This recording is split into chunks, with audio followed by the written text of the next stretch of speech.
vigilant, supporting our first responders, and helping your neighbors.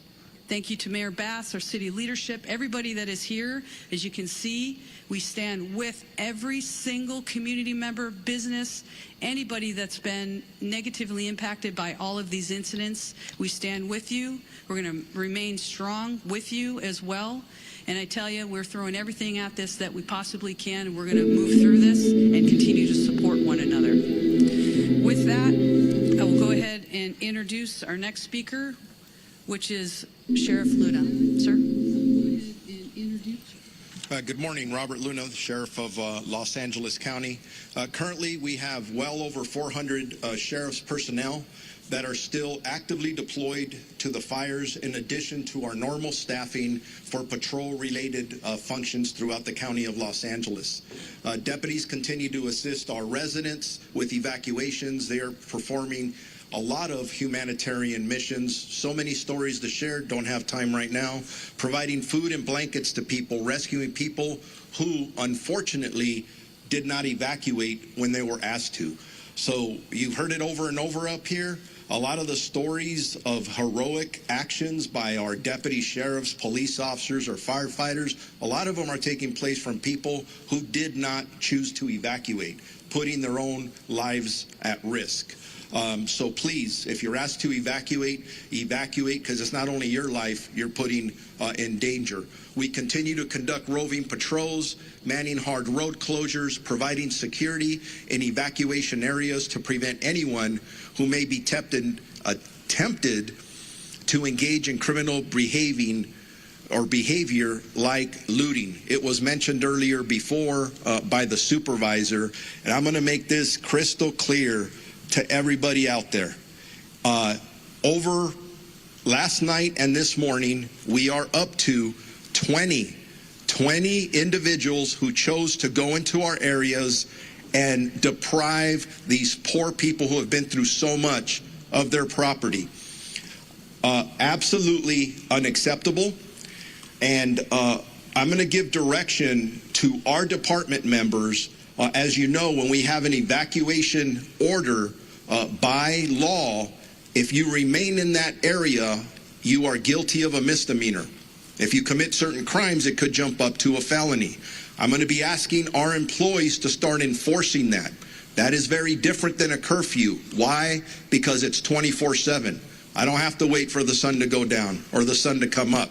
If you are in one of these areas and you do not belong there, you are going to be subject to arrest. I hope that is as clear as I can make it, because our first choice isn't to do enforcement. It's not to make arrests. It's to help people. But if people choose to commit crimes, they're going to be held accountable. And the DA, who is standing next to me, will clarify even that a little bit further. This continues to be a fluid and evolving crisis, and the numbers that we release throughout this incident are going to fluctuate. So anything we say is subject to change. We're getting information from our boots on the ground. It's very chaotic out there because it's still so fluid. So forgive us if we give a number and then we have to modify those numbers. I talked about the 20 arrests that have been made so far. Unfortunately, I do expect that to go up. We're not going to tolerate that kind of activity. We have substantially increased our deployment of deputies at the fixed traffic post and are trying to limit and clear out any unauthorized vehicles or people in these areas. I do want to talk as we are summoning more resources. I have been in contact with the chief of the Office of Emergency Services for the state of California. Obviously, that's done at the direction of Governor Newsom. From the get-go of this, he has offered any and all resources to us in law enforcement, and they're doing the same for fire, but I'll specifically talk about policing. The California National Guard is on standby at our direction, specifically my direction, and we, along with my partner Jim McDonnell at the LAPD, are currently in discussions if we are going to need them or how we would deploy them as the hours go on. So stand by for that information as the hours tick on. Chief Maroney mentioned this regarding any death toll information. Yes, we had preliminary numbers yesterday. I got to be honest with you, as I reviewed some of those last night and this morning, I was not satisfied with some of the information that we're getting. And it's not the fault of our people. The people that are working under very difficult conditions are doing their best to do what they need to do. At one point, we'll be able to do a more thorough search of these impacted areas. Some of them look like a bomb was dropped in them, where we will be able to bring in canines and other things to help us hopefully not discover too many fatalities. That's our prayer. But this is a crisis, and we don't know what to expect, but we're ready for everything. So all information, at least on the county side of this equation, we're working with our coroner's office. We'll figure out those numbers. So be patient with us when you ask us about death toll numbers. Right now, frankly, we don't know yet. We eventually will. Evacuations overall for Palisades, Eaton, Hearst, and Lydia fires, the number in both county and city areas, evacuation orders are impacting 179,783 residents. That's nearly 180,000 people in Los Angeles County that are currently under evacuation orders, with another close to 200,000 residents that are under evacuation warnings. I cannot emphasize enough that I urge residents that are asked to evacuate to follow our warnings. I gave some examples earlier. I'm going out through my staff, hey, give me some stories where our deputies are just constantly putting their life on the line, and in every example I'm given is as a result of somebody who chose not to evacuate. I don't want to tell those stories anymore. I don't want to give stories of our first responders being injured, specifically our communities being injured. Please, if you're told to evacuate, evacuate. Two of our sheriff's substations are out of power, running on generators. That's both our Altadena and Crescentia Valley stations. They're right in the thick of things. They're engaged in all of the work that I've described. The issues of mutual aid. Will consistently evaluate and reevaluate the needs for more law enforcement personnel. But I can tell you, I'm getting calls from all over this region, from other sheriffs and police chiefs. Everybody wants to help. And that's awesome. That's part of our profession. Very proud to be part of it. The last thing I'll say is, for any specific information regarding evacuation orders or warnings or any road closures, and there's a lot of them, please go to LACounty.gov/emergency. Thank you very much. And with that, I am going to introduce the Chief of the Los Angeles Police Department, Jim McDonald.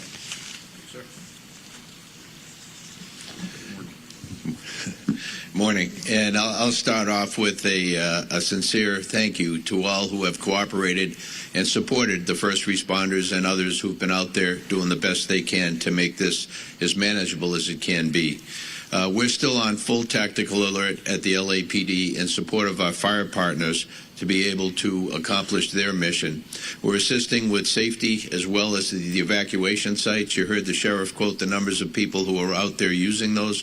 And again, we want to provide every level of safety we can for those involved in that effort.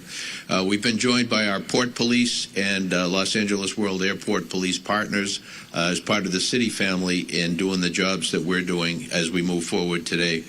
But I want to thank our team. Many of our team and many of the people who are here behind me have left their families in fire areas to come to work to be able to help others. We've had a large number of people who have been evacuated, a large number of people in this group here who either family or friends have lost their own homes and lost everything they own and are dealing with taking care of young families at the same time, while they're trying to balance the needs of work with the needs and responsibilities of family. We truly are all in this together, and we have to look at it that way as we move forward. The advice I would give is consistent with what you've heard. The air is not healthy for people who are challenged from a respiratory standpoint. So if you don't have to come into an area that's so impacted, please don't. Traffic, we're trying to maintain ingress and egress to our emergency areas for first responders in particular. We had, as you heard, people coming in still from other states to be able to help in the fire suppression effort, and we need them to be able to get in and be able to do what they need to do as easily as possible. The evacuations, they will probably still continue as the winds pick up. So we want to be able to do that as effectively as we can. Again, I said thank you for the cooperation, but I ask for additional cooperation should the need arise as we move forward. This is anything but predictable. We're thankful for the wind conditions we have now and the ability for our fire partners to try and make up for lost time.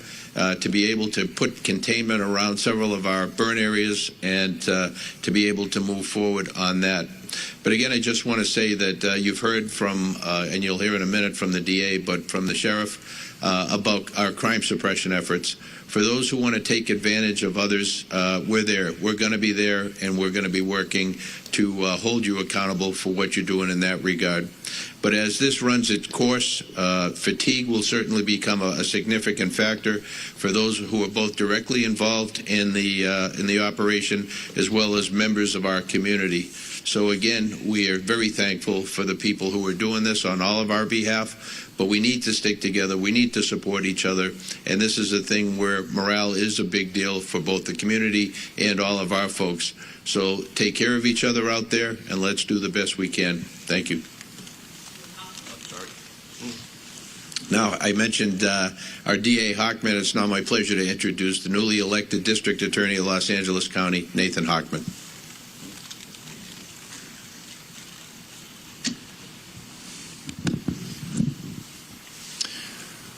Yesterday, I bore witness by walking and driving through Pacific Palisades. I ended up at my sister's house, a house where she and her husband had raised 4 boys, celebrated birthdays, barbecues, and whatnot, and that house has been burned to the ground. And not just her house, but all her neighbors, up and down each one of the blocks I traveled. Those houses no longer exist. They are now basically rubble. And I haven't seen something like that, and I've lived here almost over 60 years. In the entire time I've been here, it looked apocalyptic. Not since the 1990s, when Los Angeles was hit with the fires, the flood, the earthquake, and the riots, have I seen such disaster occur here in our city. But like back then, Los Angeles has true grit. It has resilience. And it will rebuild, and it will rebuild better than ever. But along the way, there might be people out there who want to take advantage of the people who are suffering these tragic losses. These criminals need to hear, as they've heard from the sheriff, as they've heard from Chief McDonald, an unmistakably clear message that if you want to go ahead and loot, if you want to commit burglary, if you want to engage in grand theft, if you want to engage in these internet scams where you're going to take advantage of people who are going to be seeking insurance and government benefits, you will be arrested, you will be prosecuted, and you will be punished to the full extent of the law. And the reason I want to send this warning now is I don't want any mistake later that somehow they thought, oh, it's not a big deal. It's a huge deal. These acts are despicable, and we will prosecute them with maximal punishment. So I want to make sure that message is received loud and clear, because the first responders in this situation have been simply heroic. As I was in Pacific Palisades, I not only saw fire departments from LA County and LA City, I saw Rialto, Poway, Redding, fire engines from across this entire state that have come to our rescue. And thank you. Thank you to all the first responders. When it comes to law enforcement, it's an all-hands-on-deck operation with law enforcement and the DA's office. Again, detectives are putting on uniforms and getting out there on the streets to protect us. We owe them a huge thank you. And from the DA's office, if we do get these cases, please be on notice that we are going to try and deter you from committing the crimes in the first place. But if you do commit these crimes, do not expect anything else than maximal punishment. I'll now introduce LA County Public Works Director, Mark Priscilla. Thank you, DA. Good morning. As was stated, my name is Mark Pistrella. I'm the Director of the Los Angeles County Public Works Agency.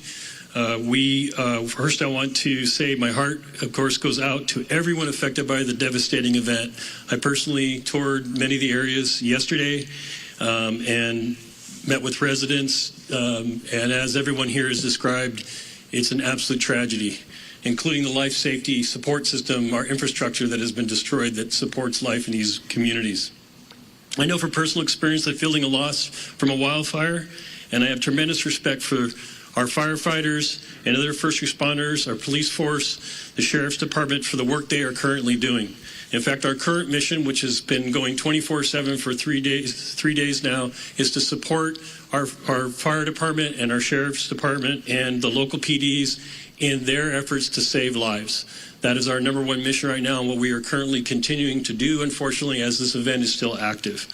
We are also focusing on the inevitable recovery and repopulation of the areas that we will build back and build back strong. The current focus is on utility restoration, and I know many people are already asking about that. Your sewer, water, your power system and the transportation system have all been significantly damaged. The heat of this system, the wind that blew also knocked down thousands of trees into the roadway. So what we have is a tremendous amount of debris throughout the communities that have had experienced this fire. This debris has been moved enough to let our firefighters and our sheriff and PD into the area to do their work, but it's going to need to be processed and moved safely out of the area, and we are working on a coordinated effort across LA County to do debris removal, the debris removal that it will be necessary to restore the community back to its former way of life. The debris can be hazardous. The debris that is on the private property is considered hazardous and may be toxic. And so I want to warn everybody now that is either there who has remained behind or who is visiting the areas. As was mentioned earlier, it is not safe. It is not safe to touch the debris. It is not safe to remove the debris yourselves. There is a process for that, and we will be mobilizing with the City of Los Angeles to provide a health review of every property and make sure that when we move that debris that it's done in a way that's safe and safe for you and for the other residents who remain behind in the area. We are also working on water supply system. The water supply system currently is still supplying fire suppression. Last night we got to see the wonderful use of our reservoirs, the city's reservoirs and our reservoirs, to take water from the reservoirs and actually use firefighting event aerial attacks to the system. You saw what a difference that made in the firefight last night, and those reservoirs are full and continue to be ready and at the disposal of our firefighting friends. The municipal water system continues to suffer poor water quality due to the introduction of ash and debris into our reservoirs and into our filtration systems. So there are specific areas that we are asking for water to be boiled. I would just say with all caution, anyone who's remained behind, if there is any residence in your area that is burned to the ground and you are still there, you should just go ahead and boil water. We will be actively coming to communities in the next day, within this day or next day, delivering water, delivering domestic water to people who remain in the fire zone area. LA County will be coordinating that effort, not only for the District 29, but also we'll be working with the City of LA to deliver water to residents who've remained behind or who again have partial damage and are maybe staying in their homes. I want to again just mention that a firefight with multiple fire hydrants drawing water from municipal water systems for several hours is just not sustainable. That's why the air support is so important. Our residents in the Sunset Mesa, Topanga Beach area, Coastline Drive on the south to Shore Heights Drive on the north are up in the area. This is a partial damaged area or a threatened area. The Topanga Canyon Road to Carbon Canyon Road Mesa as well is another area that's threatened. So all of what I just talked about applies to you residents who are there. Now, what can we do? What can the public do? What you should be doing as we sort of still active fire. I will reiterate that it's extremely important to listen to the sheriff and to PD when you are asked to evacuate immediately. Do not hesitate. Do not wait. Your life is not worth it. The systems that you're leaving behind, they are going to be impacted, and they cannot be restarted easily. So I know a lot of people are talking about, starting up. If you're thinking about creating your own water and sewer and power system at your home, I want you to be very careful about that. That is not something that a licensed contractor should be doing, or our utility folks. Please don't do that. As I said yesterday, if you're leaving your home, I want to make sure that you lock that home, that you close that home up tight, and that you leave access for firefighters by not closing gates or creating a situation where they can't get to your home to fight off fire. The road system is impacted heavily throughout LA County, including city and county areas. There are multiple, in fact, hundreds of stop signals that are currently flashing red. I want to remind everybody that you treat that as a stop sign, and you stop for that flashing. And if you come to a barricade, you need to turn around, because those streets are closed for the purpose of recovery and not for looky-loos. Please do not argue with the sheriffs that are there or the PD. If the road is closed, there's a good reason for it. It's because it's not safe for you to be in that area. And that safety includes the debris that I was talking about: trees down, potholes, road systems destroyed. There could be breaks in the roadway that could cause major damage to your vehicle. So I'm asking that you comply with all road closures until further notice. We are available as a 24/7 agency. You can reach our department at 1-800-675-HELP. We do need every citizen. There's something else you can do. If you see something, please tell us about it. Whether it's a gas leak, whether it's a utility line down, if it's a signal that's not malfunctioning, if it's a sewer system leak, any of those things that keep our life safety system going, we need to know about them so we can catalog them and get to them. Please know, and I do need to mention, that all of the utility workers, not just my folks at LA County Public Works, but the folks at the City of Los Angeles, the folks at the Southern California Edison, the gas company, we are all coordinating with each other to restore your systems. And our folks are all working 24/7. There are many heroic stories, like the sheriff and fire have, of our utility folks out in the middle of the night, 24/7, getting those systems back up into place. And I want to thank all of the utility workers who are out there doing their job, who are not going home to family at night. They are actually working 24/7 as well. With that, I want to introduce the CEO and Chief Engineer of the Department of Water Power, Janice Quinones.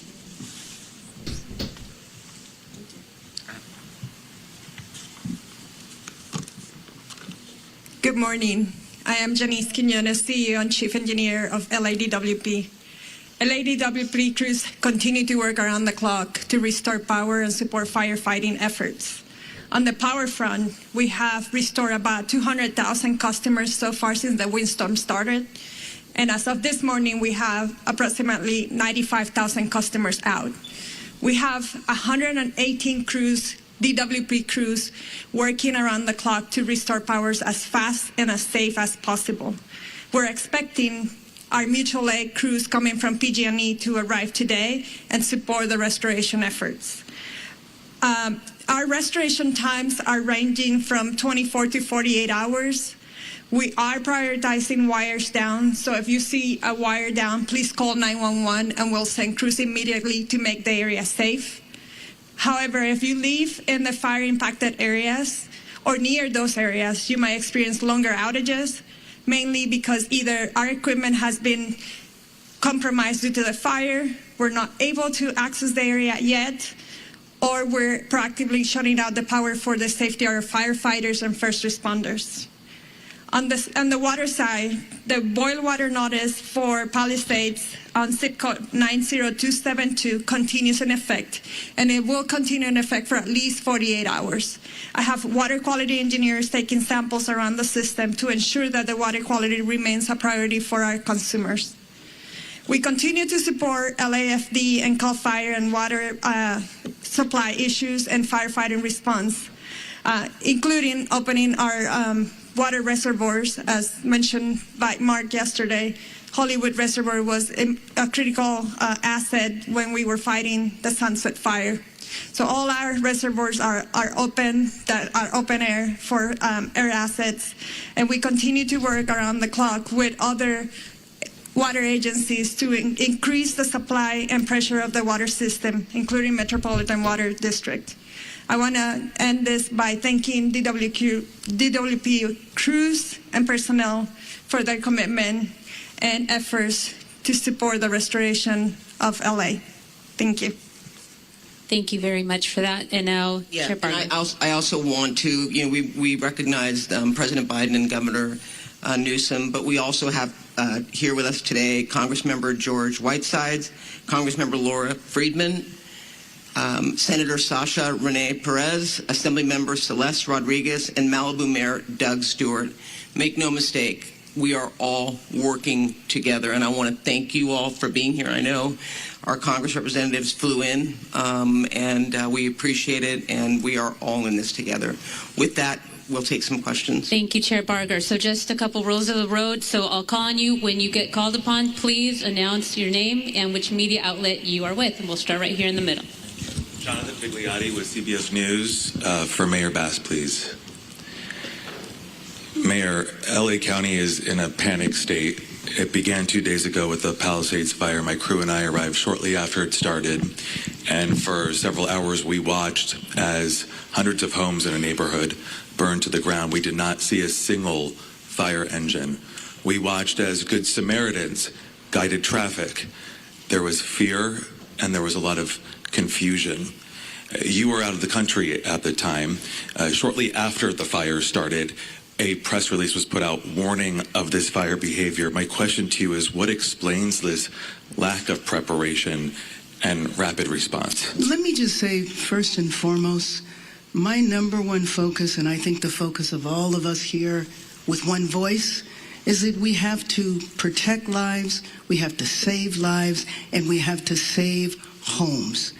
Rest assured that when rest assured, let me finish. Rest assured, when that is done, when we are safe, when lives have been saved and homes have been saved, we will absolutely do an evaluation to look at what worked, what didn't work, and to correct or to hold accountable any body, department, individual, etc. But my focus right now is on the lives and on the homes. Do you think your leadership was effective while responding to this disaster? I just said what I believe is the most important thing for us to do right now, and that is going to continue to be my focus. Thank you. Thank you. Thank you. Let's go to the middle with the laptop. Before we go on, I want to introduce, because this is an important announcement we made, the U.S. Forest Service Fire Chief Robert Garcia has an announcement regarding a decision being made on the National Forest. Thank you, Supervisor, and I'll be brief. I just wanted to share that in the overnight hours last night, the U.S. Forest Service, in an effort to reduce calls for service and reduce potential risk for wildfire, we've made a decision until further notice that the Angeles National Forest is closed. And so we'll get some additional information out, press release, that kind of information on the details of that closure, but it's similar to the types of orders that the county and the city have instituted regarding curfews and access and that type of thing. So the Angeles National Forest will be closed till further notice, likely till we get through this current fire weather event. Thank you for that. We'll go in the middle. Name and media outlet, please. Hi, Thomas Fuller from the New York Times. For Chief Luna, I just wanted to follow up on what you said about you weren't satisfied with the information that you were getting on fatalities. It's been widely reported that there were 5 deaths, at least 5 deaths. Do you believe that death toll is not accurate, and do you think it's less than that? Based on all the information that I've received in the last probably 8 hours, I want to be more confident in the specific information that I'm getting. So what we're doing now is going back through everything, because you got to understand the urgency, the chaotic nature of what we're dealing with, and we're still in the middle of that. So I want to make sure that as we go forward, at least for the Sheriff's Department, we're actually having our homicide unit involved, because they don't only do murder investigations, they do death investigations, that I'm going to change the system and verify each number. Because I don't care if it's just one, that's somebody's family. That's somebody we love and care for. So I want to make sure that's solid before we start presenting that information. Unfortunately, based on the preliminary information I've seen, at least in the two large fires that we're dealing with on each side of the county, unfortunately, I think the death toll will rise. I hope I'm wrong, but I think it's going to rise. Thank you for that. Let's go right over here in the front. Yeah, Josh Haskell, ABC7 Eyewitness News. Mayor Bass, I've been on the fire lines the last 2 days. I've never seen firefighters this desperate. At fire hydrants, water not coming out, the pressure so low, the number one tool that they use to fight these fires, not there. How frustrated are you about that? And also, I'm getting texts right now from the Palisades Highlands community. We're almost 48 hours after this fire started. There's not resources up there. The hydrants aren't working. Where's the National Guard? Where are miles and miles of water tenders? How are we addressing this? Well, Your reaction? first of all, you asked me, was I frustrated by this? Of course, because we all know that this has been an unprecedented event. We also know that fire hydrants are not constructed to deal with this type of massive devastation, and that the number one problem, especially on Wednesday, was the fact that we weren't able to do the air support because of the winds. And so, of course, I am absolutely frustrated by that. I am not sure that is correct, that there are no resources up there, but rest assured, as soon as we are done here, I will follow up on that. But those homes, the first day and a half, there were homes up there that had been protected by the fire. And then I went up there yesterday and there were That had been protected? that it basically had been saved. Obviously, the fire's moving different directions, but when I went up there yesterday, there were not a lot of resources. We drove around, and then I know that things got worse up there. I'm just wondering, now that we move 48 hours past, how are we addressing these water problems that are continuing, and is it acceptable that they continue? Well, let me just say that the water problems are a little better now because the winds are such that we can go up and have the air support. And you know that that was the reason that the devastation was so bad, the unprecedented wind, the strength of the wind, and the fact that the air support could not go up. And if Chief Crowley wants to talk to this, there have been many fires before where air support is not available, and we depend upon these ground resources and crews. Was there a plan in place for that, and did the resources get here quickly enough? And talk about an update to air support today. Right. So thank you for that question. As we know, and you heard all of the incidents that are occurring at this point. Palisades was the first brush fire that we were attacking at that moment. You talk about specific pre-deploying. We put resources in place, pre-deploying, knowing that the winds were coming. With that, when the fire did light and take off, rapid response, very dynamic situation, air to ground resources coordinating. Now with the winds, I don't think we can overstate that enough. There's no excuse in regard to the winds were too much, but the reality is the winds are so dynamic, and at that tipping point, when our resources, air resources were grounded, that changes our strategies and tactics. We called for the world in regard to the number of resources and what we needed, who we needed, immediate need. Every single resource that was available at that moment responded. You talked about 48 hours later, where are we now, right? Again, I already spoke on if we don't have water, we find water, we use water tenders, we draft water. The fire department, first responders, we're going to do everything in our absolute effort to do what we can do with what we've got. The good news is, with the wind subsiding, you're going to see water drops, you're going to see rotary, you're going to see fixed wings all day, unless something changes. Again, I did say 60-mile-an-hour wind gusts even today. So very, very dynamic situation. With that, also, you said about the other homes, no fire resources there. As winds change, our resources change, we redistribute, we move, and that's the dynamic situation that we are in, even in day 3. That's what I wanted to say about that. We'll Thank go you. right behind. Go ahead. Thank you very much. Madam Mayor, I have another question for you. Bob DeCastro over here from Good Day LA, Fox 11. Another issue, another concern about resources and in particular staffing as well.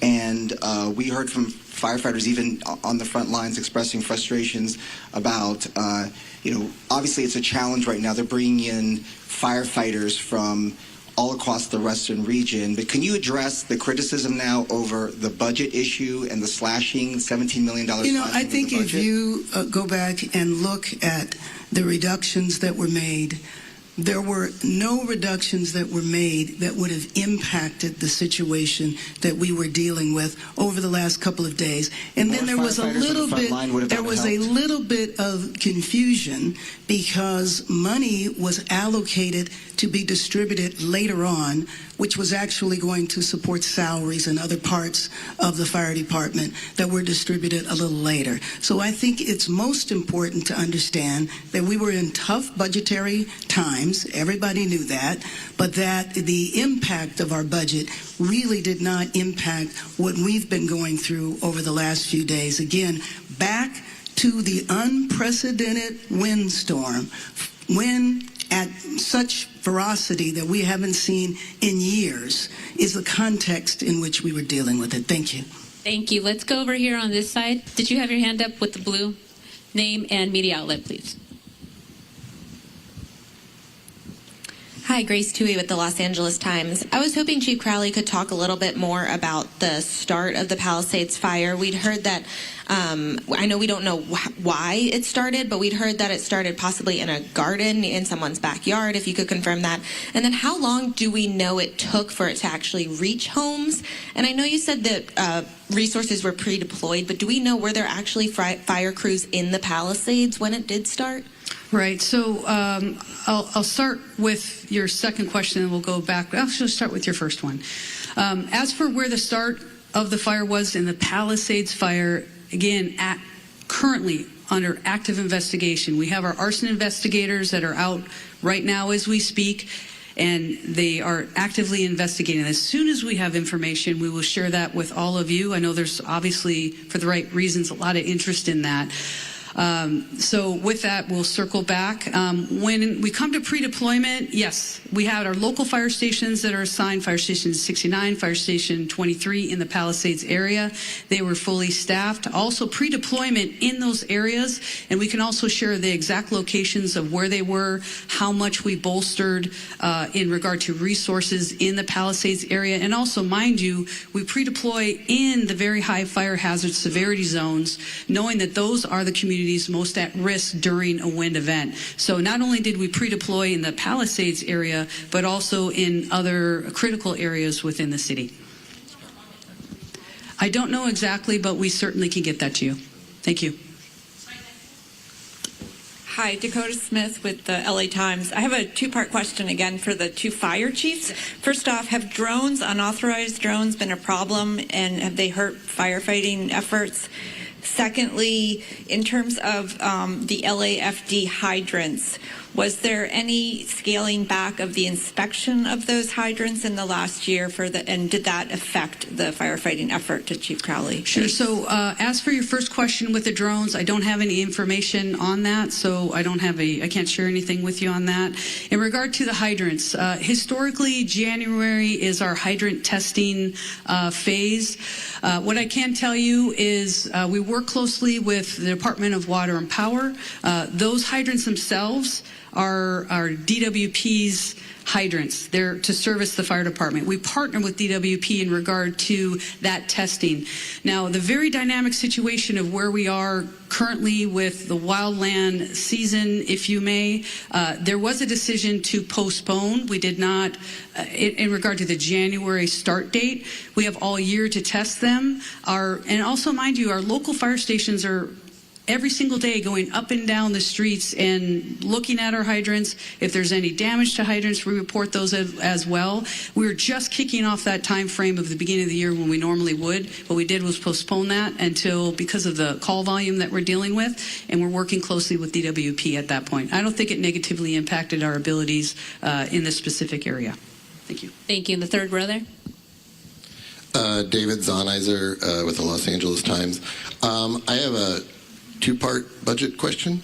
My first part is, can you talk about the reserve fund? Last year, there was a lot of concern that the reserve fund had fallen below 4% and was heading toward that 2.75 number that I think makes it difficult for the city to authorize spending. Do you know how low it has gotten at this point and how quickly you're burning through the reserve? Do you want to go with your second question too? Sure.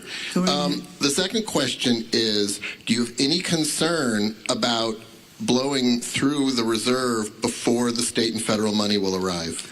So let me just say that, as I said a few minutes ago, our number one priority right now is to save lives, to protect lives, to save homes.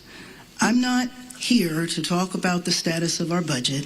If you would like to do that on another occasion, that would be fine in terms of the reserve fund. I don't have those concerns right now, and I will say that after our first priority, then we will look back at everything that was done to do an evaluation to see what worked and what didn't work. Thank you. Thank you. We are over time. However, we will have one-on-one interviews. CAL FIRE wants to give an update on structures, et cetera, to get a clarification. I think it's important for you to highlight the numbers. Good morning. My name is Todd Hopkins. I'm one of the incident commanders for the CAL FIRE incident management teams. Of the thousands of structures, I just want to clarify that have been destroyed. We get this initial intel from Intel flights, and what they do is they pick up heat signatures, and we base off those heat signatures an estimate of what structures are destroyed. What I want to clarify is that a structure doesn't necessarily mean that it's a residential structure or a commercial structure. It could be a vehicle, it could be an outbuilding. So we do have people, damage inspection teams that are on the ground that will go out to every single home. They will catalog whether a house is destroyed, if it's partially destroyed or just damaged, and all that information will be turned over to the city and to the county once the damage inspection teams get done. So although we know that there are many homes destroyed, the thousands of structures can mean many different things besides just a home. So thousands of structures, yes, but that could be a motorhome, that could be a car, that could be a shed. It could be a residential structure. So I just wanted to make that clarification. Thank you very much. And we are end of press conference, one-on-ones. We also have Spanish. We will conduct that over here to the side with Sheriff Luna. All right. Good morning, everybody, and welcome. It is 9:12 this morning. We do continue our coverage. You were just listening to the latest news briefing regarding the status of these fires and what the plan is moving forward.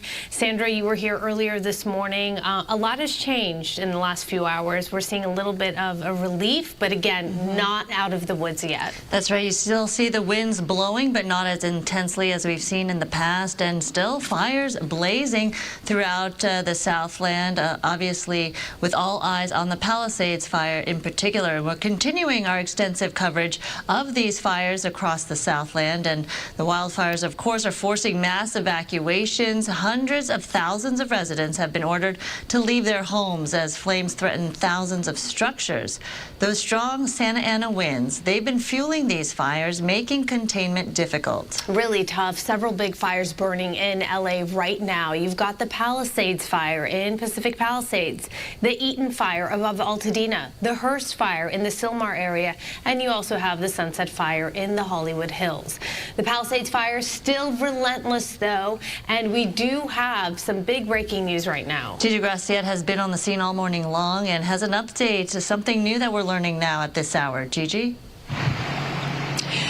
Unfortunately, we start out with sad breaking news here on Good Day and Fox 11. We can exclusively confirm that deputies doing a welfare check here in Malibu, where the Palisades fire actually burnt down the hill behind me and then jumped the highway to the beach side. They were doing a welfare check on someone that had been reported missing. And they found what appeared to them like human remains. Investigators are here on the scene. You are looking live at the home burnt to the ground where those, what deputies believe are human remains, were found. Homicide detectives from the Los Angeles County Sheriff's Department are en route here right now to begin their investigation. And you are looking live at investigators with the Los Angeles County Sheriff's Department Arson and Bomb Squad. This is very common in these types of investigations, that they also come out to try to determine exactly how the fire at this home started. And this is not They are also responding to 2 other homes that were severely damaged or lost in the Eaton fire. In one home, firefighters going through the rubble found what they believe are also human remains. And at another home, deputies driving by were flagged down by someone who said they had found human remains in the front yard of a home, also in the rubble. Now, let me tell you, this is not uncommon after a fire. After fires of this magnitude, a lot of folks unaccounted for, police